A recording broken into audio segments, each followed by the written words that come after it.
G'day, my name's Paul. I'm a musician, pastor, radio announcer and chaplain, and I'm joining with Creating Communities at this time to conduct these interviews across coronavirus, COVID-19, and we'd love you to follow along with us. We're joined today by Griffin Longley. He's the CEO of Nature Play. G'day, Griff. Hey, Paul. Hey, thanks for joining us. Tell us a bit about what Nature Play get up to. Yeah, so we've got the enviable task, I suppose, of getting kids mucking around outside be our job. So we get to promote the idea and really drive home to families and to schools and to communities that it's so valuable for kids to be outside and playing. It's a really old-fashioned concept, but it's so important now. We're just seeing more and more people being isolated, and hey, in this time of COVID-19, that's really been ratcheted up to a whole nother level. Yeah, as a father of 4 kids, I know it's hard enough at the best of times. So what kind of things are you doing around this social distancing and encouraging families and how they deal with it? Yeah, look, the key thing we're telling families at the moment is that nature hasn't been cancelled. You know, the footy practice is off, school's changing. There's a whole bunch of things we're used to doing and that sort of make up the richness of our lives that's been sort of whittled away at, being shuttered, left, right and centre. But your ability just to get outside, to go places where there's more nature and less people is something you can still do, and it's got a huge range of benefits for everyone involved. So we're starting to feed out lots of ideas, inspiration, motivation of ways to do that in a healthy and safe way. What are some of those practical ways that you guys are doing that? Like, give us some things that you're doing. So look, the first one is, and this is a really simple one, and it's a low energy one and a low effort one, but if you're stuck at home, and look, you don't even have to be stuck at home for this to be a good idea, but find a spot, and it could be if you're lucky enough to have a garden, find a spot in your garden. If you don't have a garden, find a spot looking out a window. Make the same time every day to sit there for 5 minutes and observe nature. And what you'll find is that there'll be a bird that will come past at the same time. You'll start recognising the different animals that live in your urban wildlife wilderness, and you'll start to build up a real understanding of what's around you.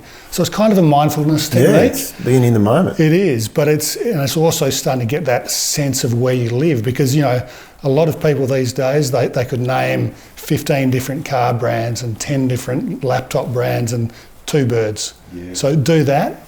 Another thing is, look, just get your kids out to the local park or to the beach. Trick with that at the moment with social distancing is have a look. If there's a lot of cars there, if there's a lot of people around, turn around and go somewhere else. But you can find, we're so lucky, Paul, to live in Western Australia at this time. Isolation's always been one of the problems with living here, but now it's our greatest asset. Yeah, we've got great big open beaches, we can go and do that still.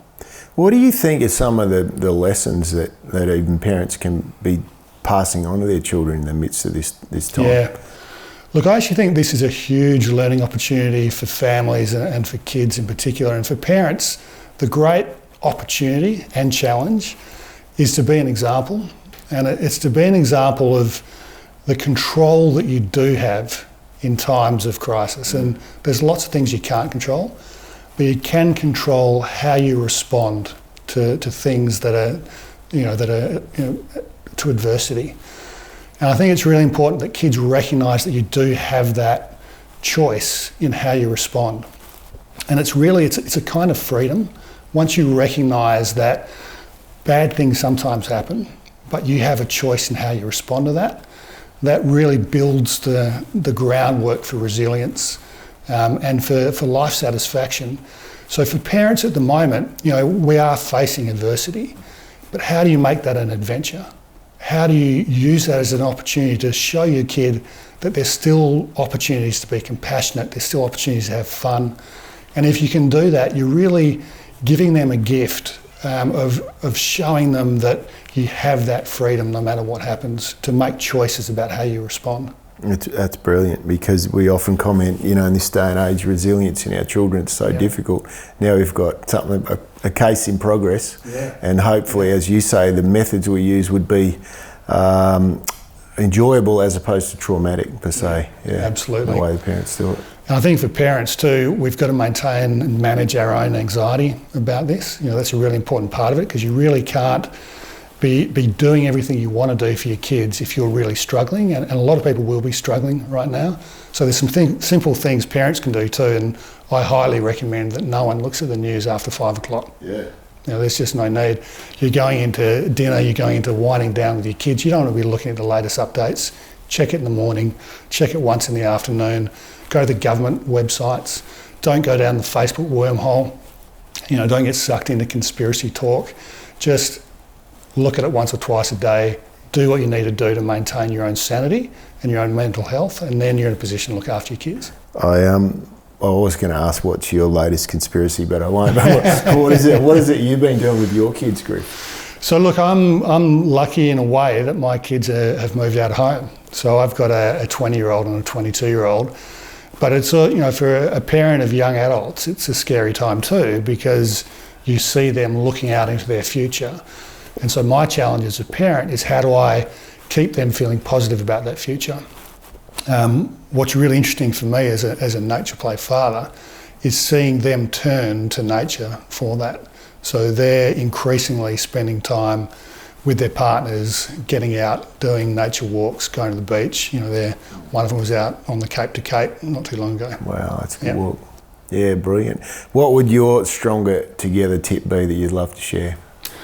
Look, I think the key for the Stronger Together message is to maintain and reinforce compassion. When we feel under threat, it's very easy to batten down and to think about looking after number one. And I think now is the right time to be talking to our kids and remembering ourselves about the absolute need to think about other people and to look after other people. And I think that focus beyond yourself also really helps us individually move through a crisis.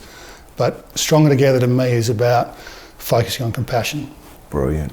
Griff, thanks so much for joining us today. Thanks very much. You can follow along. We're going to have some more of these interviews, and you can check them out at the website Stronger Together. I look forward to chatting with you then.